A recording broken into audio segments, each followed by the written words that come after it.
नमस्कार विद्यार्थी मित्रों, ओम एज्युकेशन चैनल में आपनु हार्दिक स्वागत है। आज आपणे आ विडियो में 6 सप्टेम्बर रोज लेवायेल एकम कसोटी अंतर्गत धोरण 6 में जे प्रथम सत्र में संस्कृत में प्रश्न बैंक है ए प्रश्न बैंकनु संपूर्ण सोल्यूशन करवानुं छे। विद्यार्थी मित्रों, जो तमे अमारी चेनल पर नवा होय, पहली वखत होय तो चेनल ने सब्सक्राइब कर लेजो, जेथी करी दर वक्त तमने प्रश्न बैंकना सोल्यूशनना विडियो तमने मळता रहे। प्रश्न नंबर 1 में आपेलू है, नीचेना वाक्यनु अनुलेखन करो। विद्यार्थी मित्रों, अनुलेखन एटले अहीं तमारे वाक्य जोई जोईने लखवा छे। अहीं जे विभाग आप्या छे एना कोई पण 5 वाक्य छे तमारा शिक्षक द्वारा तमने लखावामां आव्या हशे, जेनुं लेखन तमारे कोई पण शब्दनी जोडणी भूल वगर, विरामचिह्नोनी भूल वगर के छेकछाक वगर करवानुं छे, जेथी करीने तमने पूरेपूरा मार्क मळे। तो अहीं वाक्य आपेला छे, एमांथी तमने कयो विभाग पूछवामां आव्यो हतो ए मने कॉमेंट में जरूरथी जणावजो। आगळ जोईए, प्रश्न नंबर 2 छे, सूचना मुजब जवाब लखो।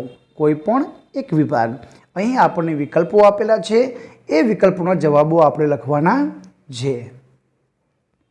पेलो छे, एकने संस्कृत में शुं कहेवाय? जवाब आवशे एकम। 4 ने संस्कृत में शुं कहेवाय? जवाब आवशे चतवारी। 6 ने संस्कृत में शुं कहेवाय? तो जवाब आवशे शट। विद्यार्थी मित्रों, तमे पण जवाब विकल्प चेक करता जजो ने केटला मार्क मळे छे मने कॉमेंट में जरूरथी जणावजो। 9 ने संस्कृत में शुं कहेवाय? नव। 12 ने संस्कृत में शुं कहेवाय? द्वादश। विभाग 2 एना 5 प्रश्नों छे। द्वे, द्वेनो अंक दर्शावतो शब्द कयो छे? तो जवाब आवशे ए। एकादश नो अंक दर्शावतो शब्द एकादश एटले के 11, तो जवाब आवशे बी। आगळ जोईए, तीजो प्रश्न छे, चतवारी नो अंक दर्शावतो शब्द कयो छे? चतवारी एटले के 4, तो जवाब आवशे सी। पंच नो अंक दर्शावतो शब्द कयो छे? पंच एटले 5, तो जवाब आवशे डी। 9 नो अंक दर्शावतो शब्द कयो छे? तो जवाब आवशे 9 एटले के ए। विभाग 3 में आपेलू छे कि आपेला वर्तुळनी गणतरी करीने तेने दर्शावतो संस्कृत शब्द। अहीं केटला वर्तुळ छे? 3 वर्तुळ छे, तो जवाब आवशे त्रीणी, तो जवाब आवशे 2। अहीं आपणे 6 वर्तुळ आपेला छे, तो 6 ने संस्कृत में कहेवाय सट, तो जवाब आवशे ए। अहीं आपणे 1 वर्तुळ आपेलो छे, तो जवाब आवशे बी, एकम। प्रश्न नंबर 4 में आपणे 4 वर्तुळ आपेला छे, तो जवाब आवशे चतवारी। अहीं आपणे 3, 3, 6, 3, 3, 9 अने 10 वर्तुळ आपेला छे, तो जवाब आवशे 10। आगळ जोईए, प्रश्न नंबर 3 में पण आपणे विकल्पो ज आपेला छे कि अहीं कोई पण एक विभाग तमने तमारा शिक्षक द्वारा लखावामां आव्यो हशे। जंगल शब्द ने संस्कृत में शुं कहेवाय? तो जवाब आवशे बी, वनम। डरेलो शब्द ने संस्कृत में शुं कहेवाय? तो भीतः। फूल शब्द ने संस्कृत में शुं कहेवाय? तो ए, पुष्पम। आगे जोईए, चौथो विकल्प आपेलो छे, घेटू शब्द ने संस्कृत में शुं कहेवाय? तो डी, मेषः। वांदरो शब्द ने संस्कृत में शुं कहेवाय? वानर। हाथी शब्द ने संस्कृत में शुं कहेवाय? तो बी, हस्ती। पेट शब्द ने संस्कृत में शुं कहेवाय? ए, उदरम। दांत शब्द ने संस्कृत में शुं कहेवाय? तो दंत। चौथो विकल्प छे, डेटको शब्द ने संस्कृत में शुं कहेवाय? तो ए, मंडूक। ताड़ू शब्द ने संस्कृत में शुं कहेवाय? तालह। झाड़ शब्द ने संस्कृत में शुं कहेवाय? तो वृक्षः। सिंह संस्कृत शब्द ने संस्कृत में शुं कहेवाय? सिंह। लसण शब्द ने संस्कृत में शुं कहेवाय? लसूनम। दातरडू शब्द ने संस्कृत में शुं कहेवाय? तो डी, लवित्रम। थाળી शब्द ने संस्कृत में शुं कहेवाय? तो स्थालिका। आगळ जोईए, चौथो विभाग, ससलू शब्द ने संस्कृत में शुं कहेवाय? तो सक।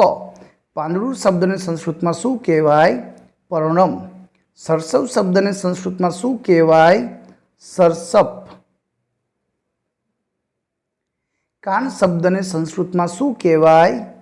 કર્ણમ. ચમચી શબ્દને સંસ્કૃતમાં શું કહેવાય? ચમ્મચ.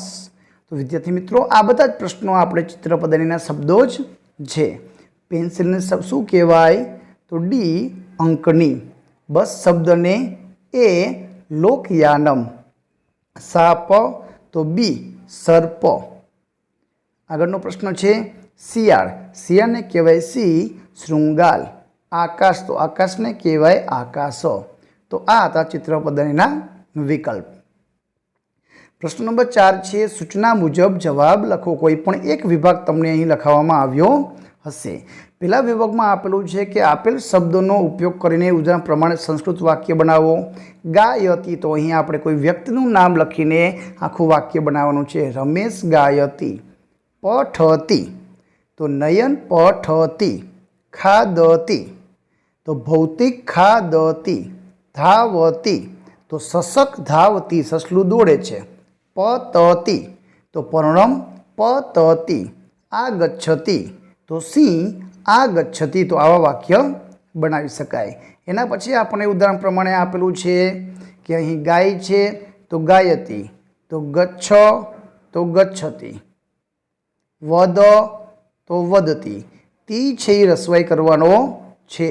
હસ તો હસતી. તો આ રીતના શબ્દ ખેલ તો ખેલતી, લીખ તો લીખતી બનાવવાનો છે. એના પછી આપેલું છે કે તમને નામ આપેલું છે અને પાછળ કૌંસમાં ક્રિયાપદ આપેલું છે. તો એની ઉપર ખાદ તો ખાદતી. તો ભાવેશ તો ભાવેશ ચલતી. કૃષ્ણપાલ કૃષ્ણપાલ હસતી. કશ્યપ કશ્યપ નમતી. ભરત ભરત વદતી. અસ્મિતા તો અસ્મિતા લીખતી. તો આ રીતના વાક્ય બનાવવાના છે. પ્રશ્ન નંબર 5માં આપણે આપેલું છે કોઈ પણ એક વિભાગ પસંદ કરીને જવાબ લખો. તો અહીં વિભાગ 1માં આપેલું છે ઝાડ ઉપરથી શું પડે છે? તો જવાબ આવશે એ પરણમ. નોળિયો શબ્દને સંસ્કૃતમાં શું કહેવાય? તો જવાબ આવશે બી નકુલ. આપેલા વિકલ્પોમાંથી હાથીનું અંગ દર્શાવતો વિકલ્પ તો એના અંગ છે સુંડા. અઠવાડિયાના કેટલા વાર હોય? તો સપ્ત તમારે સંસ્કૃતમાં લખવાનું છે. શિવજીને નેત્રો કેટલા છે? તો ત્રિણી. તો તમારે ત્યાં ત્રિણી શબ્દ લખવાનો છે. આગળ જોઈએ, બીજો વિભાગ આપેલો છે ડરેલું સસલું દોડે છે ત્યારે સૌ પહેલાં કોણ મળે છે? તો જવાબ આવશે સી શૃંગાલ. બ્રહ્માજીના મુખ કેટલા છે? તો 4. તો જવાબ આવશે ચત્વારી. હસ્તી હસ્તી હસ્તી કાવ્યમાં હાથીને પગને કેવા કીધા છે? તો હાથીના પગ છે એ જવાબ આવશે સી સ્તંભ સમાના, થાંભલા જેવા. રિક્ષાના પૈડા કેટલા હોય? ત્રિણી. તો તમારે અહીંયા ત્રિણી શબ્દ લખવાનો છે. પેન્ટ શબ્દને શું કહેવાય? તો ઉરુકમ. તો તમારે પેન્ટ સામે ઉરુકમ શબ્દ લખવાનો છે. ત્રીજો વિભાગ છે દોડતા સસલાને જંગલમાં સૌથી છેલ્લું કોણ મળે છે? તો સૌથી છેલ્લે સિંહ. હસ્તી હસ્તી હસ્તી કાવ્યના હાથીના કાન કેવા કીધા છે? તો એ સુર્પાકારો. રાવણના મુખ કેટલા છે? તો 10. પાંડવો કેટલા હતા? તો 5. તો તમારે અહીંયા 5 લખવાનું છે. ચાવી શબ્દને સંસ્કૃતમાં શું કહેવાય? તો એને કહેવાય કુચ્ચિકા. તો કુચ્ચિકા શબ્દ લખવાનો છે. તો વિદ્યાર્થી મિત્રો, આ હતું ધોરણ 6નું સંસ્કૃતના પેપરનું સંપૂર્ણ સોલ્યુશન. આવા બીજા વિડીયો મેળવવા માટે અમારી ચેનલને સબસ્ક્રાઈબ કરો. બાજુમાં આપેલું બેલ આઇકન દબાવી દેજો જેથી કરીને નવા વિડીયો ઝડપથી તમને મળી શકે. આભાર. ધન્યવાદ.